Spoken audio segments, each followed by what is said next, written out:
kailangan ko nang makausap ang babaeng ito. Na-capture na kita ngayon. Plus, nakaayos ka. Oo. Guys, totoo talaga ang sinasabi nila na ang mga kontrabida ay ang pinaka... I know Kilala na kita agad. Because of your family name. Girl, umayos ka.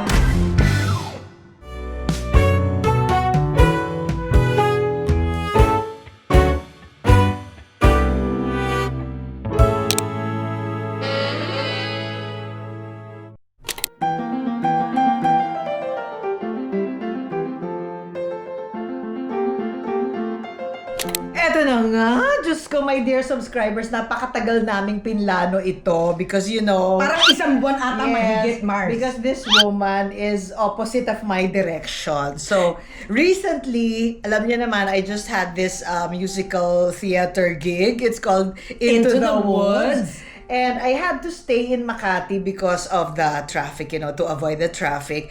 And then, naisip ko, ay, kailangan ko nang makausap ang babaeng ito. Habang ang aming logistics ay favor. Magkalapit. Yes, Ayan. favor sa aming dalawa. But of course, hindi natupad because we have the perfect time. And now is the perfect time because we are here at the red carpet of I cannot let go of this moment. Kasi na-capture na kita ngayon. Plus, nakaayos ka. Oo. Nakaayos ka din. Sandali, ang daya mo, nagtanggal ka ng makeup eh. Kasi hindi naman ganun yung character ko pag nagva-vlog ako. Ay, hindi ba? And also because this Kontrabida Academy gave me a chance to know you even more. Kahit na maiksi lang. And me too, nakilala ko rin siya. Guys, totoo talaga ang sinasabi nila na ang mga kontrabida sa pelikula ay ang pinakamababait na tao sa set. Speak for yourself. No. Nakita ko yan. Nakita ko yan sa'yo.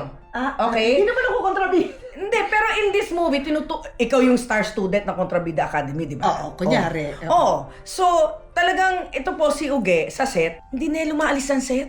hindi pupunta ng tent para magbihis. Nagpapamalong na lang doon if ay nung Pagoda Temple. Kasi lahat ng eksena kasama siya. At saka madaming lines. Oo, at saka yung araw na yun yung nando kami mga teacher. Oo. So, bawat classroom na papasukan niya, ibang teacher, tinuturuan niya si Barbie ng another lesson. So, you had all the lines. And we had all the Teachers. The icons like you. Icon talaga. Yes, like you. So, I would have to say na finally, kahit maiksi lang, we had a chance to share the scene together because ikaw yata yung... Language. Yes, a language. When did we learn of each other? Ako, unang-una, I know kilala when. na kita agad. Because of your family name. Ay, Because of... ganun? Yes, Kay because... Tita Bibot? Yes, because ba? theater arts ako eh. So, sa UP. So, pag sinabing theater arts, tatanungin, oh, bakit? Why are you UP ka ba? aware? Dulang UP, yes. Okay. Why are you aware of theater and if you want to be, you know, to do something, what is the direction? Ako, aware ako sa Amador, Zenaida Amador, because of Repertory Philippines. Though wala akong napanood na repertory kasi may, wala kang pambili ng ticket. Basta, hindi totoo. Naririnig ko lang, nababasa ko sa dyaryo, talaga. Hindi, tsaka yung mga teacher nyo, sina Sir Tony. Exactly. Ayan, lagi kaming pinambibida. Yes. At saka, ang lakas ng dating ng apelidong Amador. medyo nakakatakot din for someone like me kasi parang pinangungunahan na rin ako nung last name ko bago pa ako nakapasok ng kwarto. Ano yan, pamangkin yan ni Bibot Amador. May ganun. O syempre may ganun. So parang pressure din na parang, girl, umayos ka. Kasi kung hindi, nakakahiya ka sa pangalan. Di ba ayos ka naman? Wala. Force to good, Mari. Force to good. Wala tayong magawa doon. Nandun na yun eh. Gawin na natin, di ba? Gawin na natin maayos. Alam mo, pag binagbibigyan ka ng opportunity, tapos aware ka naman na iilan lang ang binibigyan ng gano'n, sasayangin mo pa. Di ba? You know that, di ba? But when did you start to acknowledge na it's not only my family name? I really like this. I'm really passionate about theater, acting, musical theater. It's not because you're Amador, but because it's really... Actually, it is because I'm Amador. Kasi 5 years old pa lang ako. Na-expose ka na. Oo. pilitan kaming nanonood ng play. Pilitan? Kasi pag hindi kami manunood, walang manunood. What do you mean? Ganun nag-start ang Repertory Philippines. Ah, I see, Forced I to see. good ang mga relatives and friends to Repertory watch. Philippines started when you were 5 years old? Yes, 1969. Oh, wow! And I'm 61 now. Wow. Ayan na. Oh, age Hindi. reveal. Oh, yan. Kahit hindi ko naintindihan kung ano yung pinapanood ko, nanonood din ako. Diba? So parang for me, yung nanonood ka na may naglalaro on stage, parang normal lang. Normal sa akin na makakakita ng may naglalaro. They're playing on When did stage. you No. play? Ang Oh. una kong trabaho, caretaker ng pusa. Oh! Oo, and I love cats. So, yun.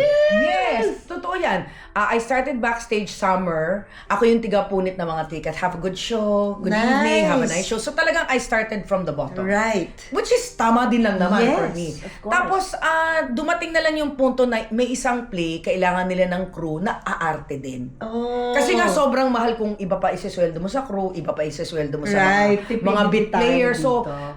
ang first role ko, stage ko kami ni Iwi Laurel, tanda ko to. 20 line, Laurel. 20 lines ang meron ako. My first line was butter. German kami nun. Russian. Butter. Yun ang unang-una kong dialogue. Our Town. That was Our the name. Town, That was the name of the play. Okay. Tapos yung next play na, ang bibida dapat 19-year-old girl. Okay. Anak siya ni Junix Inosian. Okay. Tapos girlfriend ni Junix Inosian si Tita Joy Virata. Tapos may anak siya na parang nawalay na sa kanya. Ang dapat gaganap nun is si Enchang Agudo kay mo. Uh-huh. Nabuntis Oh. kay Khalil. Sabi ni Tita Baby Baredo sa auntie ko, sabi niya, ba't di mo tignan yung pamangkin mo? Sabi ni Tita Baby, bakit? Can she act? Oo, sabi, hindi mo kasi pinapanood. So, pinadala niya ako ng script, sabi niya, basahin mo ulit for understanding and basahin mo the third time for Wait, memorization. ilang taong ka na niyan? 19. Oh, okay. So, talagang birth by fire. And I Yeah. was like, ako? Ganon. Kasi, although normal sa akin mapanood yun, and although nandun na ako sa mundong yun, hindi pa naman umaano na, gusto ko talaga maging artista, gusto ko talaga maging bida, gusto ko talaga, walang ganun.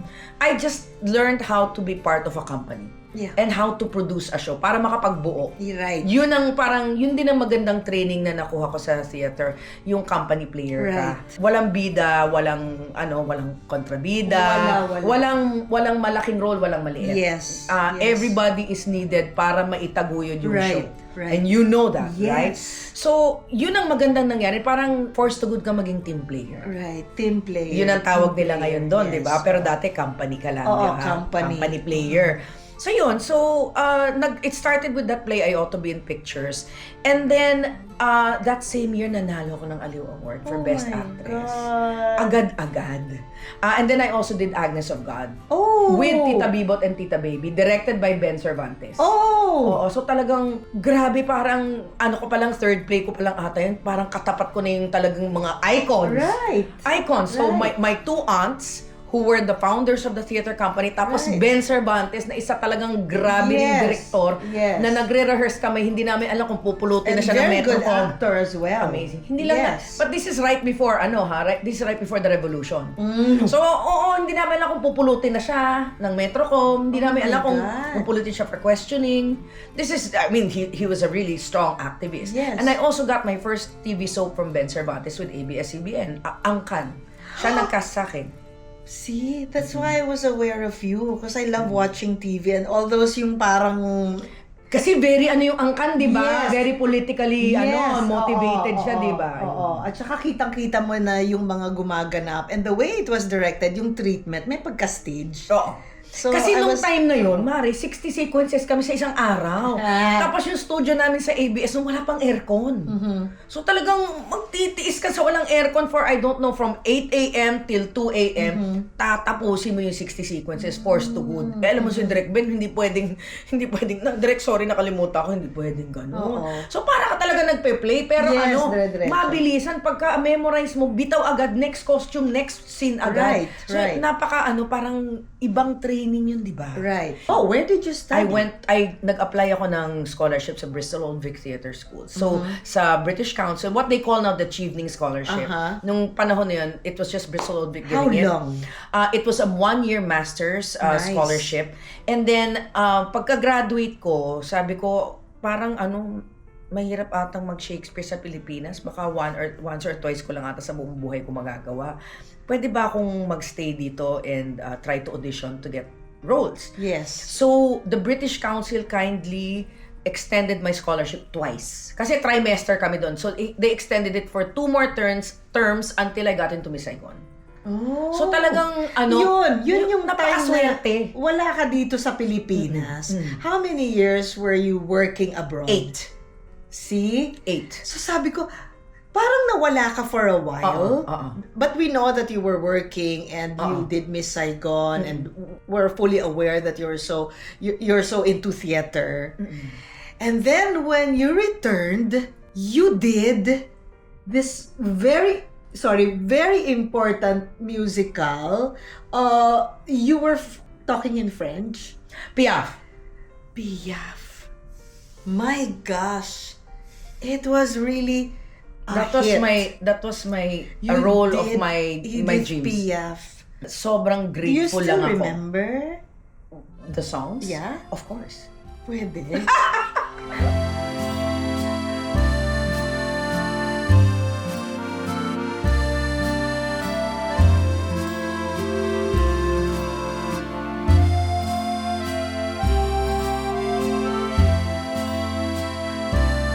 Yun, so talagang basta grateful ako na yung dream role ko nagawa ko. Pero wait a minute, ito yung gusto kong sabihin. Naalala mo pinanood kita sa Bona? Oo. Naalala Pumunta mo ka yun? pa nga sa likod eh. Of course.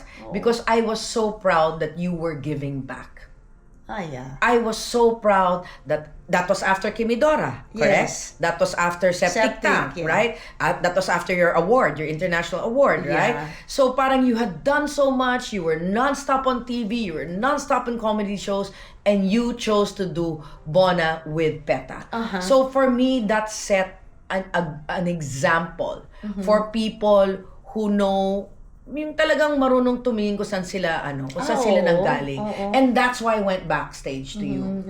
Because I wanted to give you thanks for doing that. Nakakatawa nga nanalo ako minsan sa Ali Award, Best Crossover Performer. Nanalo ako. Natatawa ako.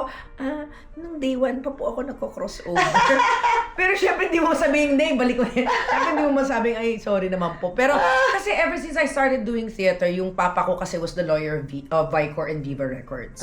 So he would put me into mga shows ng Viva, then mga films ng Viva. So kumbaga, hindi pa ako nagbe-Bristol Old Vic, nagpipelikula na ako. So after 4 years of doing 40 plays and musicals for Rep, I started doing TV and movie as well. And then doon ko nasabi na, okay, kulang pa yung nalalaman ko. Gusto ko, kung ano yung alam ni na Tita Bibot at ni na Tita Baby, gusto ko ganun din karami ang alam ko. Kasi parang feeling ko, in 40 plays, in that 4 period amount of time, parang I learned as much as I could have. Parang meron pang kulang, gutom pa ako. Marami pa akong gustong matutunan. Alam kong marami pang kulang sa kaalaman ko. Kaya sabi nung co-actor ko, ba't di ka mag-apply sa British Council? So I did that. And then tama-tama dumating si Eric Morris. No acting please. So I wangled myself into that workshop, and it was all the A-list actors there. Edo Manzano, Dina Bonnevie, I think Lorna T was there. Basta all, Loris Guillen, Janet Delgado, basta I got in there. Nagwo-workshop kami, nag-exercise kami, tapos sabi ko sa kanya, I have a scholarship application to go to the... No, don't go to the UK. Come to America. I'll give you 1 year free. Either in LA or New York. You can study for free, but you have to get there. So, in other words, I have to take care of my visa, my plane fare, my living. Whereas in the UK, the scholarship took care of everything. Plus, so I never took up his offer. Because also I decided na gusto ko yung aalis din lang naman ako. In other words, gusto ko mas malayo ang learning curve ko. Mas malayo ang tatahakin ko. And that would have been England.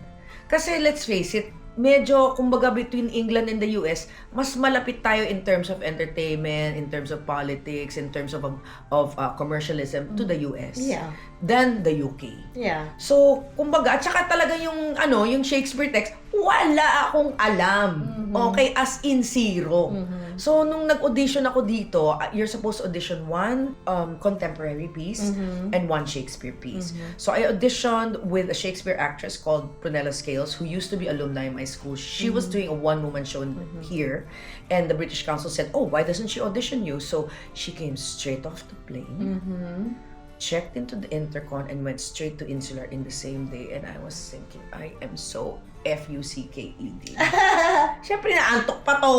Diba? Pagod to, sakit ng katawan nito, nagje-jet lag pa, tapos mag-audition ako. Diba? Sabi ko, wala na akong pag-asa. So, in-audition ko yung play na ginawa ko sa rep. And then, in-audition ko yung Shakespeare ko. Tapos, sabi niya, kung magagawa mo sa Shakespeare mo, yung nagawa mo sa contemporary piece mo, you're done. Sabi niya, that's why you need to study.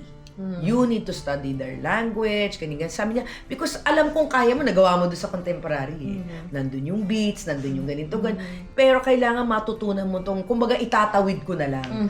So sabi ko, oh sige, so yun, nakapasa ako sa awa ng Diyos. But nobody knew I had applied. Not my aunt, not Viva, not nobody. Because I couldn't tell them, bakit sila mag-i-invest sa'yo kung lalayas ka? Right. Sa haba ng pag-explain mo sa lahat ng mga theater academy, acting academy. Tinanong mo lahat eh! Oo. Okay, game. Kontrabida Academy naman ang pag-usapan natin. Kamusta yung experience mo sa Kontrabida? Sobrang saya because... Dito kasi yung director. Siyempre, sisip-sip ako sa director para makuha ko next project. Ayan, hello, Direct Chris. Sobrang saya because yung theory ko lagi na ang mga kontrabida ay normally sa set, sila yung pinaka-mabait. So, kitang-kita ko yon sa'yo. Oh, wow. Guys, ito si Eugene Domingo, ang aming bida, ay hindi na po bumabalik ng tent. Nakalupasay na lang po siya sa silyang gano'n dahil syugod na siya. Syugod na syugod. Pero ayaw niya magpa-aircon. So she's there, iniisip na niya yung susunod niyang dialogue, tinitignan niya. Saka baka natutulog ako? Hindi, Mare. Hindi. Nagpa-power nap? Hindi. Nagbabasa ka. I could see malayo ang tingin, malayo ang isip mo. So you were thinking of what to do next. And you were conserving your energy. But if I were you, I would have gone back to the tent and put my feet up. Wala rin dalang kama. Bida namin walang dalang kama sa set. Paano naman? Diba? Kasi lahat, yung day na yon, lahat po ng eksena kasama siya, lahat po ng eksena mahahabalingan niya. Okay? Kasi kami lahat ang mga instructors niya that day, and there were 2 days of that. Pero in the academy. Yes, pero makikita mo rin na nung mga times na nagte-taping kayo ni Barbie, so kami lang ang naiiwan sa set. Okay? Naka-ready na kami ni na Tita Celia, ayan. Makikita mo na si Jean Garcia, si Gladys, everybody was so attentive to Tita Celia. Everybody, katulad din ng mga, marami tayong mga artista ng bida kontra bida. Like Carmina Villaruel, Dimples Romana, Mylene Dizon. Sila yung mga masarap katrabaho kasi they know, alam nila kung gaano Ikaw kahirap maging kontrabida. Alam nila, kaya very thoughtful sila, very mindful sila, very considerate. They know that you're trying to take care of them, but they end up taking care of you, which I appreciate. My question to you, how long are you gonna do this? Not this interview, but this forever. Yeah. Oo, hindi na hindi na kayo makakapag, ang tawag niya, hula hoop ni ano. No, I mean, how long am I gonna do this? Yeah. I've asked myself that a lot of times. I just love it too much. As long as I can. Why are you smiling? I love it. As long as people will get me. Yeah. Diba? Ganun naman tayo, as long as may kukuha sa'yo. Bakit hindi? Kasi sa dami na siguro ng sinakripisyo natin para sa sining na ito, kapag binibigyan ka pa rin ng opportunity, blessing yun eh. Right. Diba? If there is one lesson that you learned or you still remember now that you heard from your mentors or from your aunties, what would that be? Wow. And then you find yourself saying the same things. Always. Yeah. Always.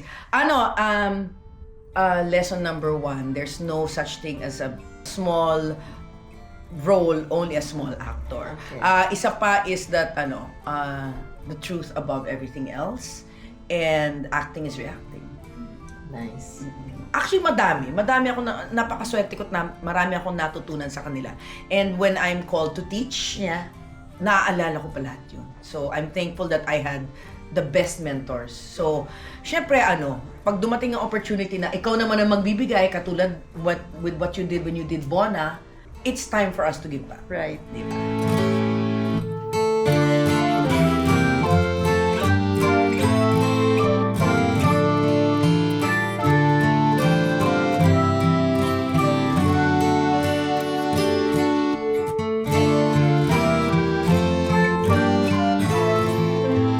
Thank you. You're welcome. I love you. I love you.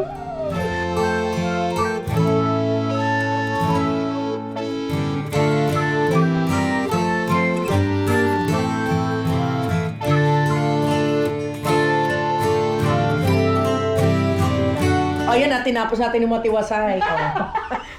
Kahit ayaw mo na ako. Alam mo, dapat gagawin ko pa to, guys. Ayaw na niya pabasa sa akin. Ang daldal ko daw. Amin na, babasahin ko to. Amin na to.